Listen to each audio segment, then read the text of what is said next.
इकडे अमरावतीवरून बातमी येते। जिल्ह्यातील कोंढण्यपूरच्या रुक्मिणी मातेची पालखी पंढरपूरला प्रस्थान करते। रुक्मिणी मातेच्या पायी पालखी सोहळ्याचं यंदाचं 430वे वर्ष आहे। ओएसिस फर्टिलिटीच्या तज्ञांनी IVF उपचार पद्धतीद्वारे 1 लाखांहून अधिक जोडप्यांना मातृत्व प्राप्तीचा आनंद दिला आहे।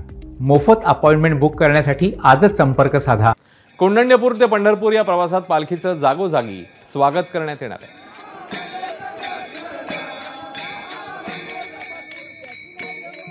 माता रुक्मिणीची पालखी आज पंढरपूरसाठी प्रस्थान करते। आपल्या सोबत विश्वस्त आहे ज्यांच्याशी आपण बोलूया।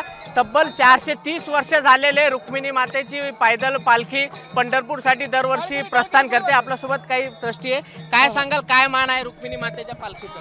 430 वर्षाची परंपरा आहे रुक्मिणी मातेचा हा सोहळा पंढरपूर ते पंढरपूर पायी वारीला जात असतो आणि आई रुक्मिणी मातेचा आज पालखी सोहळ्याचं प्रस्थान झालेलं आहे। आणि या ठिकाणी आज 17 तारखेची एकादशी आहे, तर या ठिकाणी नवमीला त्या ठिकाणी पालखी पोहोचेल।